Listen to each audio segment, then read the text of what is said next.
Hello guys, स्वागत है आपका आर्य एकेडमी में। गाइस, जैसा कि हम लोग जीके सामान्य ज्ञान में इंटरनेशनल ऑर्गेनाइजेशन वाले टॉपिक को कवर कर रहे हैं। ओके। और फाइनली हम लोग इस इंटरनेशनल ऑर्गेनाइजेशन से रिलेटेड जितने भी इम्पोर्टेंट ऑर्गेनाइजेशन था उसको हम लोग डीप में कवर भी कर चुके हैं अकॉर्डिंग टू आरआरबी एनटीपीसी। ठीक है। और आज हमारा 17 क्लास है जिसमें हम लोग इस इंटरनेशनल ऑर्गेनाइजेशन से रिलेटेड टॉपिक पर हम लोग टेस्ट लेंगे। ओके। और अगर आप पिछला वीडियो नहीं देखे हैं तो आप पिछला वीडियो जरूर देखें। उसके बाद आप इस टेस्ट को सॉल्व करें और देखें कि आप इस एग्जाम के लिए कितना प्रिपेयर्ड हैं, कितना तैयार हैं। तो चलिए हम लोग ये सब बातों को यहीं स्किप कर कर अपने क्वेश्चन की तरफ आगे बढ़ते हैं। ठीक है। तो आपका जो सबसे पहला क्वेश्चन है वह है, which organization is termed as a child of war? किस संगठन को युद्ध का बच्चा कहा जाता है? ठीक है। Option A UNICEF, option B UNESCO, option C league of nation and option D UNO. ठीक है। तो अगर आप पिछले वीडियो देखे होंगे तो आप देखे होंगे कि हम लोग पढ़े थे कि जो लीग ऑफ नेशन है इसका स्थापना हुआ था 10 जनवरी सन 1920। 10 जनवरी सन 1920 में इस लीग ऑफ नेशन को इस्टेब्लिश किया गया था। ठीक है। और यह प्रथम विश्व युद्ध जो कि 1914 से लेकर 1918 तक चला, 1914 से लेकर 1918 तक चला। उसके बाद इस लीग ऑफ नेशंस को बनाया गया कि आगे से कोई वार, आगे से कोई युद्ध ना हो। ठीक है। लेकिन यह इतना अच्छा परफॉर्म ना कर पाया, तभी तो द्वितीय विश्व युद्ध हुआ। ठीक है। तो इसलिए इस लीग ऑफ नेशन को रिप्लेस करके यूनाइटेड नेशन ऑर्गेनाइजेशन यूएनओ को बनाया गया। ठीक है। तो यूएनओ का जो इस्टेब्लिशमेंट हुआ था वह हुआ था 24 अक्टूबर सन 1945 में। 24 अक्टूबर सन 1945 में इस यूनाइटेड नेशन ऑर्गेनाइजेशन को इस्टेब्लिश किया गया था। किसको रिप्लेस करके? लीग ऑफ नेशन को। ठीक है। इसलिए जो लीग ऑफ नेशन है इसे चाइल्ड ऑफ वार, युद्ध का बच्चा कहा जाता है। ठीक है। तो इसमें आपका राइट आंसर क्या हो जाएगा? League of nation, option C is right. अब अगला क्वेश्चन है आपका, in which year India was declared polio free by World Health Organization? विश्व स्वास्थ्य संगठन द्वारा भारत को किस वर्ष पोलियो मुक्त घोषित किया गया था? अगर आपको याद होगा कि हम लोग वर्ल्ड हेल्थ ऑर्गेनाइजेशन वाले जब इंटरनेशनल ऑर्गेनाइजेशन को कवर कर रहे थे तो उसमें हम लोग देखे थे कि जो WHO है, वर्ल्ड हेल्थ ऑर्गेनाइजेशन है, विश्व स्वास्थ्य संगठन, इसी के दिशा निर्देश, इसी के गाइडेंस से जो भारत है वह 27 मार्च सन 2014 2014 27 मार्च सन 2014 में पोलियो फ्री हुआ था। ठीक है। और जो पहला राज्य था भारत का वह कौन था? तमिलनाडु। ये सब डायरेक्ट क्वेश्चन बनेगा आपका एग्जाम में। तो विश्व स्वास्थ्य संगठन द्वारा भारत को किस वर्ष पोलियो मुक्त किया गया? तो भारत को पोलियो मुक्त WHO वर्ल्ड हेल्थ ऑर्गेनाइजेशन के दिशा निर्देश, वर्ल्ड हेल्थ ऑर्गेनाइजेशन के गाइडेंस से ही सन 27 मार्च सन 2014 में भारत को पोलियो मुक्त घोषित किया गया। तो आपका राइट आंसर कौन हो जाएगा? Option C is right, 2014। अगला क्वेश्चन है आपका, which organization has been the successor of GATT GATT, general agreement tariff and trades? ठीक है। तो कौन सा संगठन इस GATT गट का उत्तराधिकारी बना है? तो हम लोग पढ़े थे कि जो गट है इसका इस्टेब्लिशमेंट हुआ था 1 जनवरी सन 1948 में। ठीक है। 1 जनवरी सन 1948 में इस गट का इस्टेब्लिशमेंट हुआ था। और यह जो ऑर्गेनाइजेशन था व्यापार से रिलेटेड मुद्दों को डिस्कशन करता था। ठीक है। लेकिन यह भी उतना अच्छा परफॉर्म ना कर पाया, तो इस ऑर्गेनाइजेशन को रिप्लेस करके, मीन्स जो गट है general agreement tariff and trades, इसको रिप्लेस करके कौन सा ऑर्गेनाइजेशन बना? WTO world trade organisation. और इस वर्ल्ड ट्रेड ऑर्गेनाइजेशन का इस्टेब्लिशमेंट कब हुआ? 1 जनवरी सन 1995। 1 जनवरी सन 1995 में इस WTO वर्ल्ड ट्रेड ऑर्गेनाइजेशन का इस्टेब्लिशमेंट हुआ। ठीक है। तो कौन सा संगठन GATT गट का उत्तराधिकारी बना है? WTO, world trade organisation. आपका राइट आंसर क्या हो जाएगा? Option C is right. तो गट का इस्टेब्लिशमेंट 1 जनवरी सन 1948 में हुआ था। तो जैसा कि यह जो गट है, यह व्यापार से रिलेटेड मुद्दों को डिस्कशन करता था कि व्यापार को किस तरह से आगे बढ़ाया जाए, ठीक है।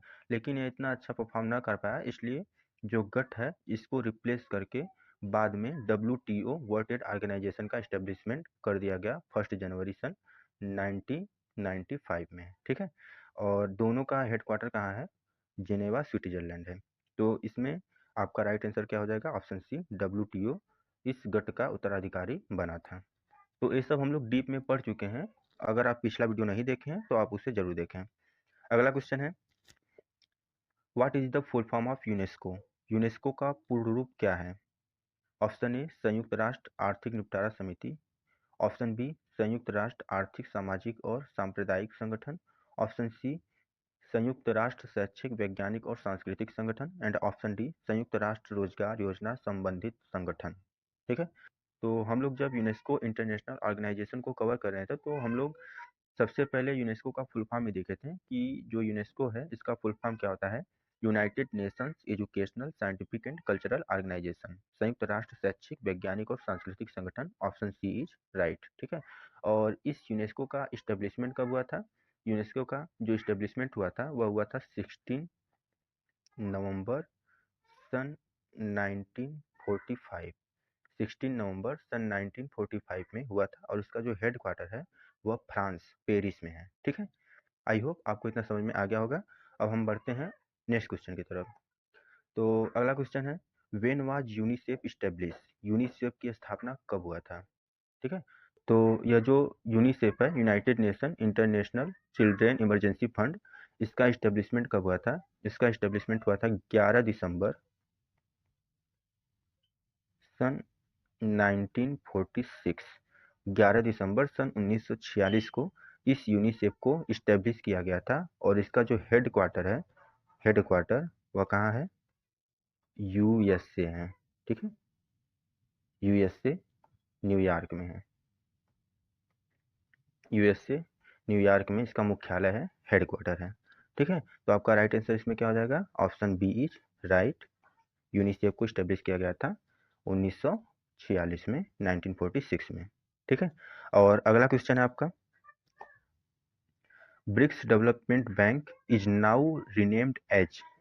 ब्रिक्स डेवलपमेंट बैंक का नाम अब बदलकर क्या रख दिया गया है? तो जब हम लोग ब्रिक्स के बारे में पढ़ रहे थे कि जो ब्रिक्स है, ब्राजील, रसिया, इंडिया, चाइना और साउथ अफ्रीका, यह जो 5 इंटरनेशनल कंट्री का समूह है जिसका इकोनॉमिकली बहुत तेजी से विकास हुआ है, ठीक है। तो ब्रिक्स के जो मेंबर कंट्री थे वह मिलकर सन 2014 में 6वां मीटिंग किए और उस मीटिंग में यह हुआ कि हमारा एक खुद का बैंक होना चाहिए, ठीक है। और सन 2015 में जब 7वां मीटिंग हुआ तो उस बैंक का इस्टेब्लिशमेंट भी हो गया और सन 2016 से वह बैंक बिल्कुल फंक्शनल हो गया, ठीक है, कार्य करने लगा। तो जब इसका स्थापना हुआ था तो उस बैंक का नाम था ब्रिक्स डेवलपमेंट बैंक, लेकिन अब उसका नाम बदलकर न्यू डेवलपमेंट बैंक रख दिया गया, ठीक है। तो आपका राइट आंसर क्या हो जाएगा? New development bank, option C is right. और इस न्यू डेवलपमेंट बैंक का जो हेड क्वार्टर है, मुख्यालय है, वह कहाँ है? चाइना का एक जगह है, चाइना का एक जगह है, संघाई क्षेत्र, संघाई क्षेत्र, वहीं पर इसका हेडक्वार्टर है, ठीक है। अब आपका अगला क्वेश्चन है, what does S stand for in the grouping of BRICS nation? BRICS देशों के समूह में जो एस है उसका क्या मतलब है? तो हम लोग ब्रिक्स इंटरनेशनल ऑर्गेनाइजेशन में देख रहे थे कि जो बी है, बी से होता है ब्राजील, आर से होता है रसिया,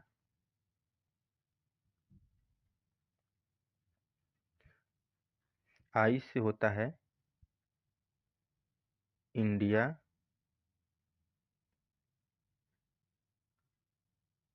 सी से होता है चाइना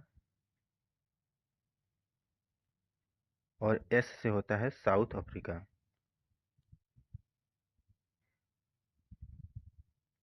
साउथ अफ्रीका। तो बी से ब्राज़ील, आर से रसिया, आई से इंडिया, सी से चाइना और यस से साउथ अफ्रीका, ठीक है। तो आपका क्वेश्चन है ब्रिक्स देशों में जो एस है उसका क्या मतलब है। तो एस से क्या हो जाएगा, south Africa. Option D is right, south Africa, दक्षिण अफ्रीका। ठीक है। अब अगला क्वेश्चन है आपका, which of the following is a member of BRICS. जो ब्रिक्स है, जो 5 इंटरनेशनल कंट्री का समूह है जिसका इकोनॉमिकली बहुत तेजी से विकास हुआ है, ठीक है, उसका सदस्य कौन है। तो इसमें से अभी हम लोग देखें कि बी से ब्राजील, आर से रसिया, आई से इंडिया, सी से चाइना और एस से साउथ अफ्रीका होता है। तो इसमें से आपका राइट आंसर क्या हो जाएगा, option C is right, Brazil.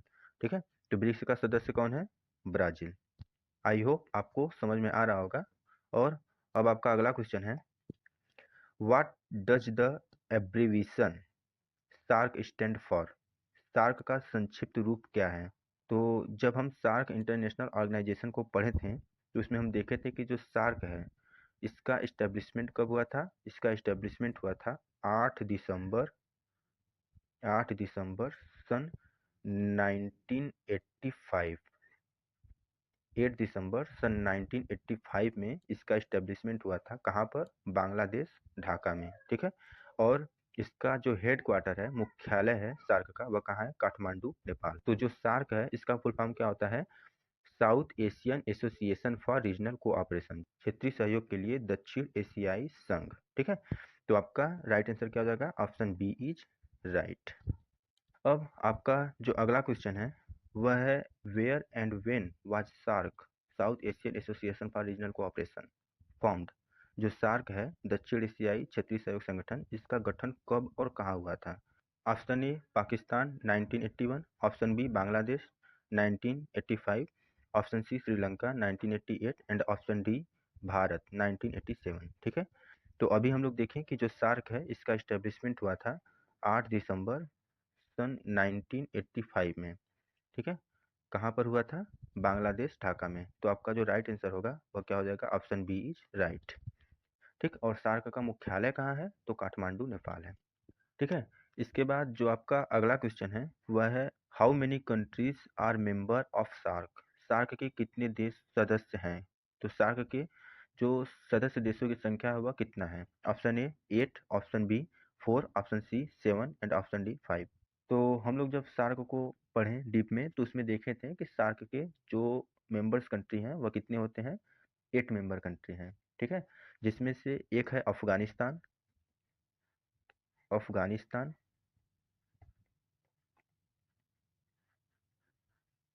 एक है पाकिस्तान,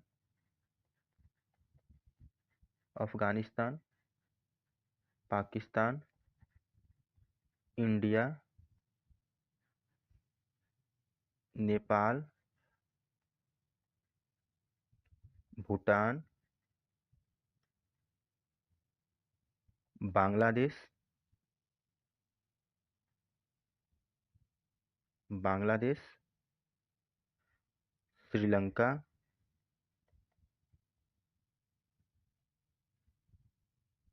और लास्ट क्या था, मालदीव्स। ठीक है। यह 8 मेंबर कंट्री हैं सार्क के, south Asian Association for Regional cooperation के 8 मेंबर कंट्री हैं। जिसमें से एक है अफगानिस्तान, दूसरा है पाकिस्तान, तीसरा है इंडिया, चौथा है नेपाल, पांचवा है भूटान, छठा है बांग्लादेश, सातवां है श्रीलंका और आठवां है मालदीव्स।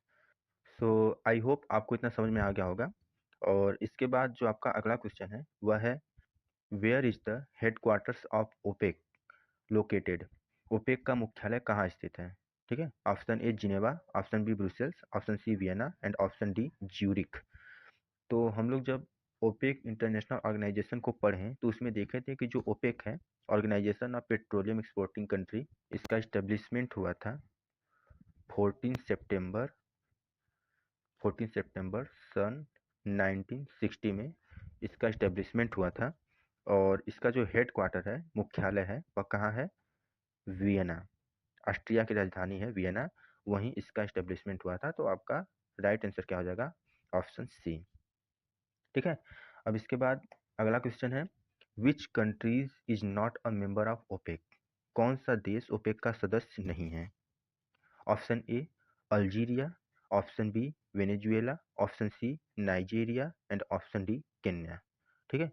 तो जो ओपेक है, organisation of petroleum exporting country, इसका सदस्य कौन नहीं है? केन्या। ठीक है, तो option D is right, Kenya OPEC का सदस्य नहीं है। ठीक है, अगला question, what kind of organisation is NATO, NATO, North Atlantic Treaty Organisation. ठीक है, जो नॉर्थ अटलांटिक ट्रीटी ऑर्गेनाइजेशन है, उत्तरी अटलांटिक संधि संगठन, यह किस प्रकार का संगठन है? ऑप्शन ए अंतर सरकारी सैन्य गठबंधन, ऑप्शन बी प्रौद्योगिकी विनिमय और विकास समूह, ऑप्शन सी अंतर सरकारी आर्थिक सहयोग समूह, एंड ऑप्शन डी सांस्कृतिक सहयोग और विकास संगठन। ठीक है, तो जो नॉर्थ अटलांटिक ट्रीटी ऑर्गेनाइजेशन है, उत्तरी अटलांटिक संधि संगठन, यह किस प्रकार का संगठन है? अंतर सरकारी सैन्य संगठन है, इंटर गवर्नमेंटल मिलिट्री अलायंस। तो ऑप्शन ए इज राइट। ठीक है, इसके बाद जो आपका अगला क्वेश्चन है वह है which article of the NATO, North Atlantic Treaty Organisation, state that an armed attack against one member is an attack against all. NATO संधि के किस अनुच्छेद में कहा गया है कि एक सदस्य के खिलाफ सशस्त्र हमला सभी के खिलाफ हमला है? ठीक है, तो यह किस आर्टिकल में कहा गया है, यही आपका क्वेश्चन है। तो ऑप्शन ए अनुच्छेद 4 या article 4, option B article 5, option C article 6 and option D article 10। ठीक है, तो आपको पता होगा कि आर्टिकल 5 में यह लिखा गया है, यह कहा गया था कि जो नाटो है, नॉर्थ अटलांटिक ट्रीटी ऑर्गेनाइजेशन, तो इसमें कितने मेंबर कंट्री हैं? इसमें 32 मेंबर कंट्री होते हैं।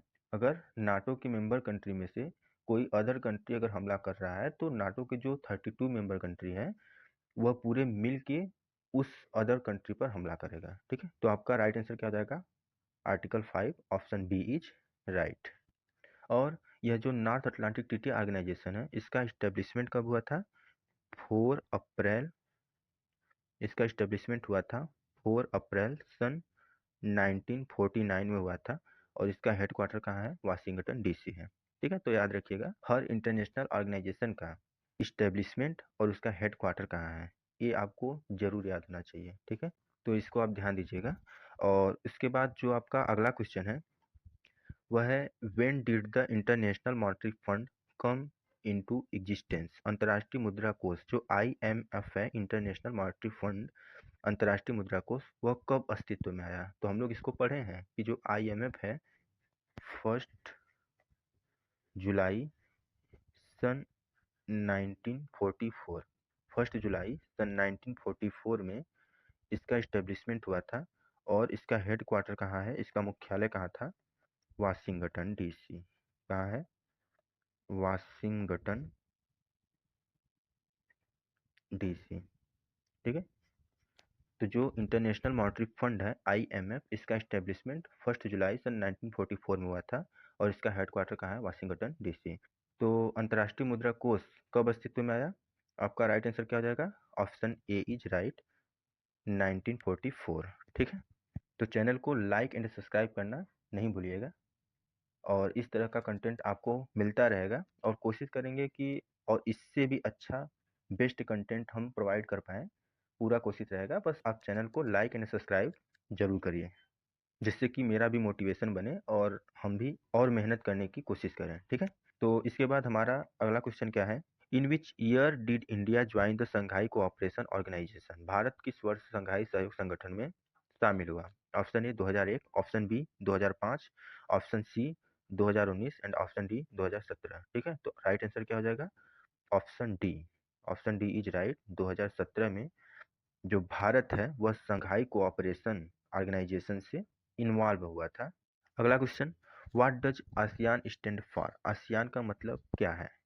ठीक है, option A Asian economic association, option B Association of South East Asian Nations, option C alliance of South East Asian nation, and option D Asian strategic economic network. ठीक है, एशियाई आर्थिक संघ, ऑप्शन बी दक्षिण पूर्व एशियाई देशों का संघ, एंड ऑप्शन सी दक्षिण पूर्व एशियाई देशों का गठबंधन, एंड ऑप्शन डी एशियाई रणनीतिक आर्थिक नेटवर्क। तो इसमें से जो आपका राइट आंसर होगा option B Association of South East Asian Nation, दक्षिण पूर्व एशियाई देशों का संघ। ठीक है, और आसियान का इस्टेब्लिशमेंट कब हुआ था? आसियान का इस्टेब्लिशमेंट हुआ था 8 अगस्त सन 1967। 8 अगस्त सन 1967 में इस आसियान का इस्टेब्लिशमेंट हुआ था, और इसका जो फुल नेम है association of South East Asian Nation, दक्षिण पूर्व एशियाई देशों का संघ। इस क्वेश्चन के अकॉर्डिंग आपका जो राइट आंसर है ऑप्शन बी इज राइट। ठीक है, अब अगला क्वेश्चन है, which of the following is one of the funding countries of Asian. निम्नलिखित में से कौन आसियान के संस्थापक देशों में से एक है? Option A Bharat, option B Malaysia, option C Australia and option D Cambodia. तो आसियान के संस्थापक देशों में से वह एक कंट्री कौन है? वह है मलेशिया। ठीक है, ऑप्शन बी इज राइट। अगला और लास्ट क्वेश्चन है, the headquarters of the World Bank is situated at. विश्व बैंक का मुख्यालय स्थित है? ऑप्शन ए हेग नीदरलैंड में, option B Washington DC USA, option C London UK, option D Paris France. ठीक है, तो हम लोग पढ़े थे कि जो विश्व बैंक है, जो वर्ल्ड बैंक है, इसका इस्टेब्लिशमेंट हुआ था 7 जुलाई सन 1944 में। 7 जुलाई सन 1944 में इसका इस्टेब्लिशमेंट हुआ था, और इसका जो हेड क्वार्टर है वह कहाँ है? वाशिंगटन डीसी यूएसए में। ठीक है, तो इस क्वेश्चन के अकॉर्डिंग आपका जो राइट आंसर है वह कौन सा हो जाएगा? ऑप्शन बी वाशिंगटन डीसी, जो कि यूएसए में है। यहाँ पर जो विश्व बैंक, जो वर्ल्ड बैंक है, इसका हेडक्वार्टर है, मुख्यालय है। तो गाइस, ये रहा आपका इंटरनेशनल ऑर्गेनाइजेशन से रिलेटेड इम्पोर्टेंट टेस्ट, और आई होप आपको सारे क्वेश्चंस का आंसर आसानी से समझ में आया होगा। और अगर आप पिछला वीडियो नहीं देखे हैं तो आप उसको एक बार जरूर देखें, और इसी तरह से क्वेश्चंस आपको आगे करवाए जाएंगे, और हर टॉपिक को पहले कवर करेंगे डीप में, उसके बाद इसका टेस्ट होगा। ठीक है, तो इस तरह से आपको प्रोवाइड किया जाएगा। बस आपको क्या करना है, बस मोटिवेशन मेरा बने रहे, इसके लिए आपको क्या करना पड़ेगा कि आप बस चैनल को लाइक, सब्सक्राइब और ज़्यादा से ज़्यादा शेयर करें। ठीक है, जिससे कि यह जो क्लास चल रहा है यह ज़्यादा से ज़्यादा लोगों के पास जाए, और इसको लोग देखें और इसका लाभ उठा पाएँ। ठीक है, तो ठीक है, आपको आज का यह सेशन कैसा लगा आप कमेंट बॉक्स में जरूर बताइएगा। मिलते हैं नेक्स्ट वीडियो में नेक्स्ट टॉपिक को लेकर। Thank you.